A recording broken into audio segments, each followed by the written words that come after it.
അതിനുശേഷം പിന്നെ എൻ്റെ മൂത്ത ചേച്ചിയുടെ ഭർത്താവ് അവരുടെ റിലേഷനിൽ ഒരു ചേച്ചി ഉണ്ടായിരുന്നു. ആ പുള്ളിക്കാരിയുടെ ചോദിച്ചിട്ട് ബാംഗ്ലൂർ ഒരു ജോലിയാക്കി തരാമെന്നും പറഞ്ഞാണ് എന്നെ കൊണ്ടുപോയത്. അങ്ങനെ ഒരു ഹോസ്പിറ്റലിൽ 2 വർഷം ഞാൻ ജോലി ചെയ്തു. ഒത്തിരി രാത്രിയും പകലും എല്ലാം ഒത്തിരി കഷ്ടപ്പെട്ടു. എങ്കിലും ജോലി പഠിക്കണം എന്ന് എനിക്ക് ഭയങ്കര ഇതായിരുന്നു, വീട്ടിലെ ബുദ്ധിമുട്ടൊക്കെ കാരണം. അങ്ങനെ 2 വർഷം ഞാൻ വെറും 900 റുപ്പീസിന് ആ ഹോസ്പിറ്റലിൽ ജോലി ചെയ്തു. OT എല്ലാം പഠിച്ചെടുത്തു. ആ ഹോസ്പിറ്റലിലെ ഏറ്റവും നല്ല സ്റ്റാഫായിട്ട് ഞാൻ ജോലി ചെയ്തു വരുമായിരുന്നു. ഞാൻ മറ്റൊരു ഹോസ്പിറ്റലിലോട്ട് മാറി. അങ്ങനെ മാറിയ സമയത്താണ് ഞാനിപ്പം വിവാഹം കഴിച്ച എൻ്റെ ഭർത്താവ് എന്ന് പറയുന്നത് മൃത്യുഞ്ജയ് എന്നാണ് പുള്ളിയുടെ പേര്. പുള്ളിക്കാരനെ പരിചയപ്പെടുന്നത്. അങ്ങനെ അവിടുന്ന് ഞങ്ങൾ 2 സ്നേഹത്തിലായി. ഒരു 8 വർഷത്തോളം വീട്ടിലാരും സമ്മതിച്ചില്ല. പുള്ളിക്കാരൻ വീട്ടിലൊരു 3-4 പ്രാവശ്യം വന്നായിരുന്നു. വന്ന് അമ്മയോടും ചേട്ടന്മാരോടും ഒക്കെ ചോദിച്ചു. ആർക്കും താല്പര്യം ഇല്ല എന്ന് പറഞ്ഞു.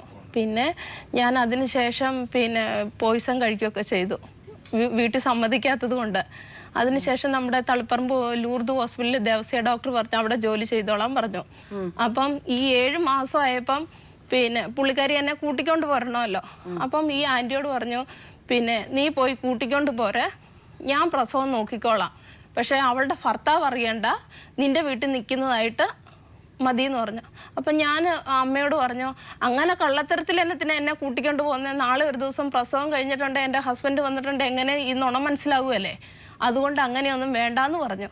അത് കഴിഞ്ഞ ശേഷം ഇവർക്കത് ഇഷ്ടപ്പെട്ടില്ല ഞാൻ അങ്ങനെ പറഞ്ഞത്. ഇവരെന്നെ ഇത് വന്ന് സ്വർണ്ണം എല്ലാം മേടിച്ചുകൊണ്ട്, ഞാൻ എല്ലാം ഊരി കൊടുത്തു മാഡം, എല്ലാം എടുത്തോളാൻ പറഞ്ഞ് കയ്യെ കിടന്ന ഒരു ചെറിയ ഒരു മോതിരം ഉണ്ടായിരുന്നു, അത് സമയത്ത് അത് കൊടുക്കാൻ ഞാൻ മറന്നുപോയത്, അത് സമയത്ത് ചോദിച്ച് മേടിച്ച് എല്ലാം കൊടുത്തു. എന്നിട്ട് വൈകുന്നേരം ഞാൻ ഭർത്താവിനെ വിളിച്ച് പറഞ്ഞപ്പം പുള്ളിക്കാരൻ പറഞ്ഞു, നിന്നോട് ഞാൻ അന്നേ അത് മേടിക്കണ്ടെന്ന് പറഞ്ഞതല്ലേ, ഏതായാലും പോയത് പോട്ടെ എന്ന് പുള്ളി എന്നോട് പറയുകയും ചെയ്തു. എന്നൊക്കെ പറഞ്ഞിരിക്കുമ്പോഴാണ് പുള്ളിക്കാരൻ കൂട്ടുകാരനോട് പറഞ്ഞു, ഇതുപോലെ ഒരു സംഭവം ഉണ്ട്, എന്നാ വേണ്ടതെന്ന് ചോദിച്ചു. അപ്പോൾ അവർ പറഞ്ഞു, അവളൊന്നും അല്ലേ 6-7 വർഷം ബാംഗ്ലൂർ കഷ്ടപ്പെട്ടതല്ലേ, അവൾക്ക് അർഹതപ്പെട്ടതല്ലേ ആ സാധനം, നിങ്ങൾ എന്തിനാ അത് തിരിച്ചു കൊടുത്തത്, നിങ്ങൾ പോലീസിൽ കംപ്ലൈൻറ്റ് കൊടുക്കാൻ പറഞ്ഞു. അങ്ങനെ ഞങ്ങൾ പോലീസിൽ കംപ്ലൈൻറ്റ് കൊടുത്തു. പോലീസിൽ കംപ്ലൈൻറ്റ് കൊടുത്തപ്പം സ്റ്റേഷനിൽ നിന്ന് SI വിളിച്ചു. അന്ന് എനിക്ക് 7 മാസമായി മൂത്ത കൊച്ചു വയറ്റിലുള്ളപ്പോൾ. SI വിളിച്ചപ്പോഴത്തേക്കും SIയോട് വളരെ മോശമായ രീതിയിലാണ് സംസാരിച്ചത്. എല്ലാവരോടും അങ്ങനെ ഒരു തന്നിഷ്ടമാണ് പുള്ളിക്കാരിക്ക്. അപ്പം SI പറഞ്ഞ്, നിങ്ങളുടെ പേരിൽ നടപടി എടുക്കേണ്ടി വരും, നിങ്ങൾ പിടിച്ചു പറിച്ചു കൊണ്ടുപോയതിൻ്റെ പേരിൽ നിങ്ങളെ ജയിലിലാക്കും എന്നൊക്കെ പറഞ്ഞു. നിങ്ങൾ എന്ത് വേണേലും കാണിച്ചോ, ഞാൻ എന്നൊക്കെ പറഞ്ഞാലും സ്വർണം തരുമല്ലെന്ന് പുള്ളിക്കാർ പറഞ്ഞു. അത് കഴിഞ്ഞപ്പോഴത്തേക്കും ശരി, നാളെ ഒരു സമയം 10 മണി സമയത്ത് നിങ്ങളും വരണം, അവരും വരും, നമുക്ക് ഇവിടെ ഇരുന്ന് സംസാരിക്കാമെന്ന് പറഞ്ഞു. അങ്ങനെ മാഡം പിറ്റേ ദിവസം രാവിലെ എൻ്റെ ഭർത്താവിനെ ഞാൻ ബാംഗ്ലൂരിൽ നിന്ന് വിളിച്ചു വരുത്തി. എൻ്റെ അമ്മയും ഈ പറയുന്ന ദേവസ്യ എന്ന് പറഞ്ഞ എൻ്റെ അച്ഛനും 2 പേരും വന്നിട്ടുണ്ടായിരുന്നു. വന്നു.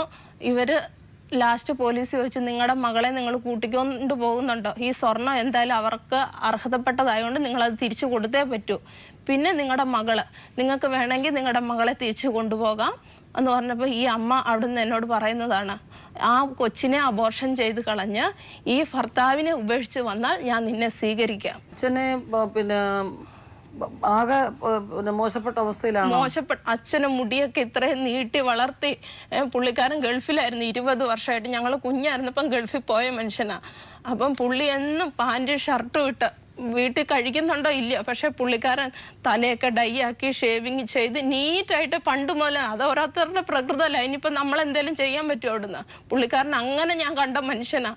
അന്ന് ഞാൻ സ്റ്റേഷനിൽ വരുമ്പോൾ ഇത്രയും മുടിയും നീട്ടി വളർത്തി, ഒരു ഉടുപ്പില്ലാണ്ട്, പിന്നെ വീടിൻ്റെ അടുത്തുള്ള ആൾക്കാരുടെ ഷർട്ടും ഒരു മുണ്ടും കാലെ ചെരുപ്പും ഇല്ലാണ്ടാണ് ഞാൻ ആ മനുഷ്യനെ കാണുന്നത്.